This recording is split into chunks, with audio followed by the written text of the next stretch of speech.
सौरभ कुमार जुड़ेंगे, परिमल कुमार जेडीयू की तरफ से मेरे साथ यहां पर जुड़ गए हैं। आम आदमी पार्टी के पुष्पेंद्र श्रीवास्तव मेरे साथ यहां पर मौजूद हैं। कोई माप तोल का उद्योग तो यहाँ चला नहीं रहे। पुष्पेंद्र जी को बोलने दीजिए, क्योंकि उनके ऑडियो में कुछ इशू था, फिर वो प्रोग्राम ही खत्म हो जाएगा, अपनी बात नहीं रख पाएंगे वो। मैं आ रहा हूँ फिर आप लोगों के पास। देखिए हमारे बीजेपी के साथ ही पाठक साहब प्लीज। बीजेपी के साथी अभी बड़ी चुनाव आयोग की वकालत कर रहे थे। आपकी और चुनाव आयोग की जुगलबंदी तो सारा देश देख रहा है, और खास करके बिहार।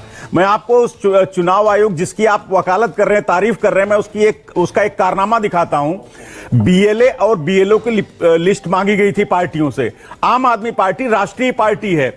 1 अप्रैल को हमने ये लिस्ट सबमिट की। मकसूद जी आप भी देखिए, और मैं आपके दर्शकों के लिए भी दिखा देना चाहता हूं कि 1 अप्रैल को हमने वहां सबमिट किया चुनाव आयोग की, ये रिसीविंग है। लेकिन आज तक इलेक्शन कमीशन की वेबसाइट पे इसको अपडेट तक नहीं किया है, और ये कहते हैं कि हमने तो सारी पार्टियों से बीएलओ मांगे, सब मिलके काम कर रहे हैं, तो फिर शिकायत क्यों है? अरे भैया, आज तक आपने इसको जो है अपने वेबसाइट तक पे शो नहीं किया है। दूसरी बात आपको बताता हूं, आप कहते हैं वहां लोगों से चुनाव के लिए उनके पहचान पत्र और तमाम चीजें मांग रहे हैं। आप एक डिग्री आपसे दिखाई नहीं जा रही है, और बिहार की जनता से आप उनके कागज मांग रहे हैं। एक डिग्री के लिए छुपे पड़े हैं। आप लोगों की सारी पोल पट्टी चुनाव आयोग के साथ जो आपकी जुगलबंदी है, और जिस तरह से आप चुनाव आयोग का इस्तेमाल करके वहां पे अपनी चीजें आगे करना चाहते हैं, अपनी जीत सुनिश्चित करना चाहते हैं, उसमें फेल हो जाएंगे।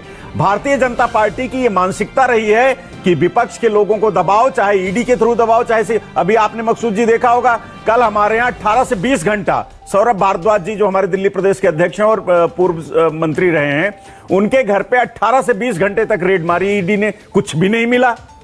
क्योंकि हम कट्टर ईमानदार लोग हैं।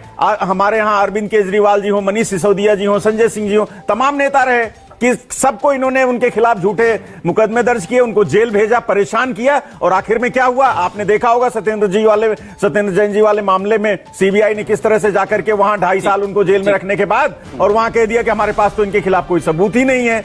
तो ये तो आपकी कार्य करने की शैली है। भारतीय जनता पार्टी चुनाव आयोग का इस्तेमाल करके बिहार में चुनाव को जीतना चाहती है, अपने पक्ष में करना चाहती है। और कांग्रेस का भी वही हाल है। मैं आपको बता दूं, यही कांग्रेस है। दिल्ली में हमने इलेक्शन कमीशन को सबूत के तौर पे बाकायदा दस्तावेजों के सहित हमारे नेता अरविंद केजरीवाल जी ने और उस समय के मुख्यमंत्री आतिश जी ने देंगे ना कांग्रेस ले जाकर के, सुनिए, ले जाकर के वहां अलग अलग जगह 5 सेकंड आप सारे दस्तावेज इलेक्शन कमीशन में जमा किए, शिकायत की कि अरविंद केजरीवाल जी की कॉन्स्टिट्यूंसी से 50,000 वोट काट दिए गए, और वहां पे जो विपक्षी हमारा उम्मीदवार है भारतीय जनता पार्टी का, वो साड़ियां बांट रहा है, चद्दर बांट रहा है, तमाम। लेकिन कांग्रेस ने एक शब्द नहीं बोला, उस समय चुपचाप बैठी रही। आज कांग्रेस को सारी चीजें दिखाई दे रही है।